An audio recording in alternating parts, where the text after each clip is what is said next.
Powered by the Montana Television Network. This is the 5:30 News on Q2, Montana's news leader. Good evening and thanks for joining us tonight. I'm Jay Cohn. And I'm Jeanelle Slade. Plans now in place for Billings to welcome the Vice President of the United States. And today we learned more details of what the Vice President and his wife will be doing here in the Magic City. Both, we learned, have events planned for Tuesday night and on Wednesday morning. The Vice President will attend a private fundraiser for U.S. Senate hopeful Matt Rosendale on Tuesday evening. Then it's on to a public event Wednesday morning. Q2's Zoe Zandora has more for us now on what's planned for the Vice President's tax policy event set for Wednesday morning. Zoe. Thanks, Jay and Jeanelle. This will be the Vice President's second trip to Billings. He attended a fundraising event for Congressman Greg Gianforte last May. Billings is again preparing for his arrival and event Tax Cuts to Put America First. The first signs of the preparation today at the Logan Airport here in Billings, where Pence's advance team put preparations in place. Metro Park Pavilion will be hosting the event, and as of tonight, tickets are still available. The event will be emceed by David Clark, as well as known conservative law enforcement. He is a well-known law enforcement officer. Then the guest speakers will discuss Tax Cuts and Jobs Act signed into law by President Donald Trump and how it will impact Billings residents, the state of Montana, and the nation as a whole. The event will conclude with special guest Vice President Mike Pence, who will deliver keynote remarks. Vice President Mike Pence is set to arrive on Air Force 2 in Billings tomorrow at 4:30 p.m. You have to register, pre-register and print out a ticket. Make sure you bring your ID with your ticket. Doors open at 7:30 a.m. and you should be able to park in the front of the arena with no problems. Jay and Jeanelle. All right, thanks so much, Zoe. Now, while many are abuzz about the Vice President's visit to Billings, Second Lady Karen Pence will be creating a little buzz elsewhere. Mrs. Pence will visit Larson Apiaries Incorporated in Billings, where about 4,000 hives are managed. Last year, a beehive was installed on the grounds of the Vice President's residence in Washington, D.C., where about 60,000 bees now live. Pence says she's concerned about the damage being done to bee colonies across the country, and she's excited to meet those working to preserve them. Now, Karen Pence's visit to the apiary is not open to the public, but we will bring you a look at the Second Lady's Billings bee visit on Wednesday. Raymond Hutch Hunthausen, the retired Archbishop of Seattle and Montana native, passed away at the age of 96 this weekend. One of America's more controversial bishops, Hunthausen was beloved by many and rebuked for his public support of nuclear disarmament, gay rights, and expanding the rules for women within the church. Born in Anaconda, Hunthausen graduated from Carroll College with a degree in chemistry.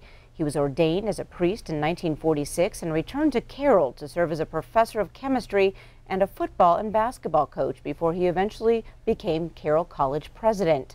Current Carroll president John Seck says the Archbishop's advice to him and the Hunthausen legacy will live on through Carroll College. He said, as president of the college, don't forget the students. And remember that every decision you make as president must be made for the benefit of the students. Hunthausen served as the 6th bishop of the Helena Diocese and 2nd archbishop for the Seattle Archdiocese before retiring in 1991. He was with his family in his home in Helena when he passed. Montana Fish, Wildlife and Parks asking for the public's help to track down those responsible for poaching an elk. It happened near Shepherd over this past weekend.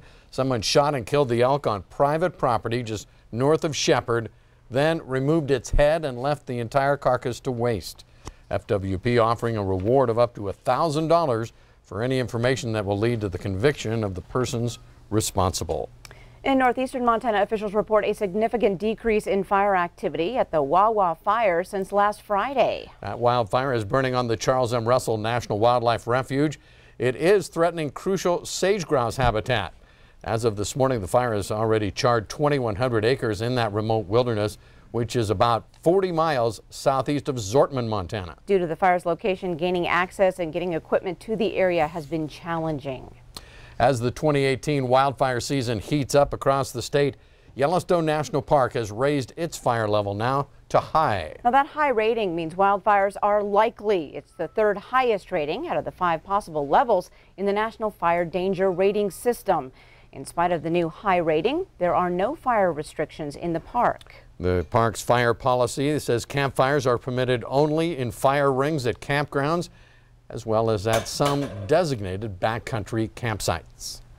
Turning our attention to our local weather scene, Bob, it has been hot. It seems like we've been in the 90s for about a month now. But we finally got a break yesterday and today, and oh, did that feel good. But let me show you just how many days we had 90s in Billings for the month of July. It's not as much as you'd think. Remember, we're now on the 23rd, right? So we've had in the 90s, at least 90 or higher, at least 8 times, and we've actually been up to 100 degree one more time. So that's how hot it has been. Now, you think it's bad here today. This is actually pretty nice. Let me show you what's happening around the rest of the country. 50 million Americans are feeling the heat, 90 degrees or higher, starting basically around New Orleans, going all the way to Southern California, then up from there to Las Vegas and up to Salt Lake City, even to Portland, Oregon. They are all getting hot. For us, we're not, and I'm good with that. We'll have more in your forecast in a few more minutes. All right, thanks so much, Bob.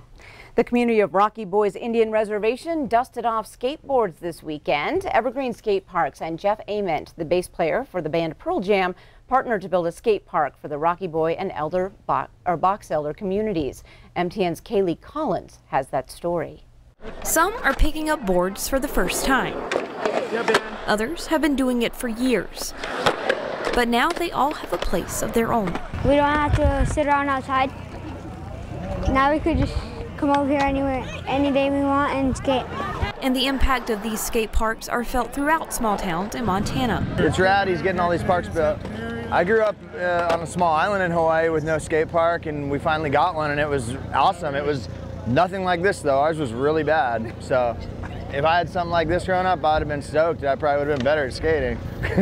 Jeff Ament is no stranger to the state though. He helped build a skate park in his hometown of Big Sandy.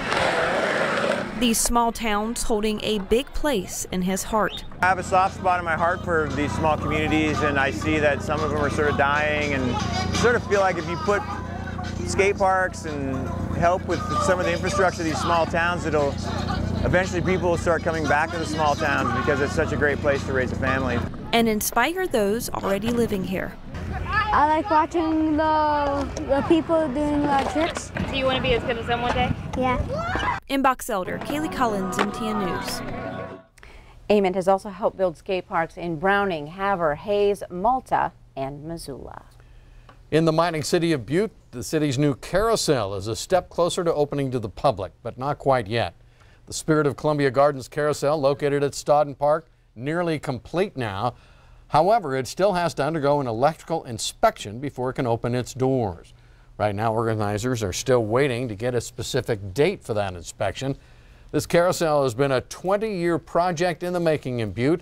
It's a replica of the famed carousel from the old Columbia Gardens in the mining city that burned to the ground back in the early 1970s.